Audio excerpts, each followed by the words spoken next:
Greetings to you in the precious name of our Lord and Savior Jesus Christ. ప్రభు అయిన యేసుక్రీస్తు అతి శ్రేష్టమైన నామంలో మీ అందరికీ శుభాలు తెలియజేసుకుంటున్నాను. దేవుడిచ్చిన ఈ ఆధిక్యతను బట్టి ఆయన నామంలో అనుదినము దేవుని వాక్యము ధ్యానించుకోవడానికి ఇచ్చిన ఆయన కృపను బట్టి ఆయనకే స్తుతులు స్తోత్రాలు కలుగునగాక. ఆయన ప్రేమమయుడు, దయామయుడు, నిన్ను నన్ను ఏకరీతిగా ప్రేమిస్తున్న దేవుడు.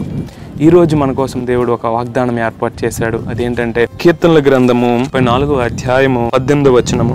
ఇక్కడ చూసుకున్నట్లయితే, విరిగిన హృదయము గలవారికి యెహోవా ఆసన్నుడు, నలిగిన మనసు గలవారిని ఆయన రక్షించును. In English, the lord is near to the broken hearted, he saves the crushed in spirit.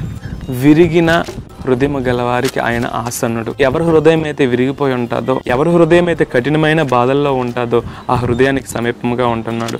నువ్వు ఎటువంటి శ్రమలో ఉన్నా దేవుడిని సమీపముగా ఉంటున్నాడని దేవుని వాగ్దానం చేస్తున్నాడు. మన సమీపమందు ఎవరు ఉండకపోవచ్చు, కానీ దేవుడు మన సమీపమున ఉంటానంటున్నాడు. మనుషులు మన సమీపం ఉంటే మన బాధని వారు తీర్చలేరు. మనుషులు మన సమీపం ఉంటే మన బాధలు ఒక మాటకి ఇంకో మాట్లాడి ఇంకా రెట్టింపు అవుతాయేమో, కానీ దేవుడు ఆదరిస్తే, దేవుడు దేవుని వాక్యం ద్వారా ఆదరిస్తే, దేవుడు దేవుని మాట ద్వారా ఆదరిస్తే మనకెంతో సంతోషం అండి. ఆయన విరిగిన హృదయం దగ్గరగా ఉంటాడని దేవుడు వాగ్దానం చేస్తున్నాడు. ఇక్కడ చూసుకున్నట్లయితే దేవుడు అంటున్నాడు, నలిగిన మనస్సునంట దేవుడు రక్షిస్తానంటున్నాడు. నీ మనస్సు అనగా ఇక్కడ నీ యొక్క ఆత్మ సంతోషంగా ఉంటే మన యొక్క ఆరోగ్యం చాలా బాగుంటుందండి. ఆత్మ ఆనందంగా ఉంటే శారీరకంగా ఆనందంగా మనము ఉండగలము.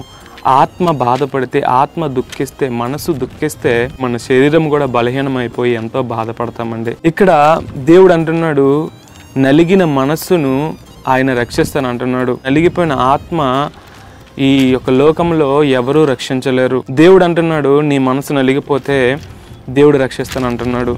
నీ మనసు విరిగిపోతే దేవుడు నీకు సమీపంగా ఉంటానంటున్నాడు. నువ్వే పరిస్థితుల్లో ఉన్న దేవుడు నీతో ఉంటాడు. దేవుడు ఎంత గొప్ప వాగ్దానం చేశాడండి నీకు నాకు.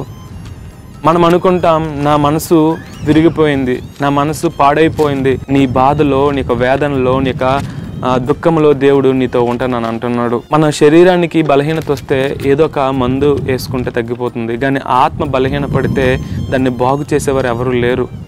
ఆత్మ బలహీనపడినప్పుడు దేవుడు నీ యొక్క ఆత్మని రక్షిస్తానంటున్నాడు, నీ ఆత్మని బలపరుస్తానంటున్నాడు. దేవుడు ఎంత గొప్ప దేవుడు.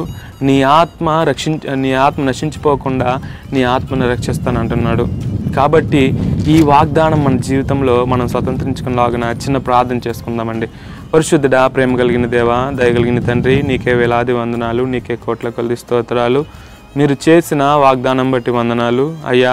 మీ చూపెడుతున్న కృపను బట్టి వందనాలు అయ్యా. యేసయ్యా, విరిగిన హృదయానికి దగ్గరగా ఉంటానంటున్నారు అయ్యా. నలిగిన మనస్సుని దేవా తండ్రి రక్షిస్తానంటున్నారు, బాగు చేస్తానంటున్నారు దేవా. మీరు చేసిన వాగ్దానం బట్టి మీకే వందనాలు. ఈ వాగ్దానము మా జీవితంలో మేము స్వతంత్రించుకునేలాగున అయ్యా మీరు గొప్ప కృప చూపించండి, దయ చూపించండి. నీ దయ వల్లే మేము బ్రతుకుతున్నాం, నీ కృప వల్లే మేము బ్రతుకుతున్నాం. అవునయ్యా, మేము మా మనసు బాధపడి మేము ఎంతగానో కృంగిపోయి వేసారిపోయిన మా జీవితాల్ని మీరు వెలిగిస్తున్న దేవుడు, మీరు ఆదరిస్తున్న దేవుడు. నీకే స్తుతులు స్తోత్రాలు చెల్లించుకుంటూ మా ఈ ప్రార్థనని పాదాల చెంతకు చేర్చుకుంటారని యేసు పరిశుద్ధ నామమున అడిగి వేడుకుంటున్నాను తండ్రి. ఆమేన్.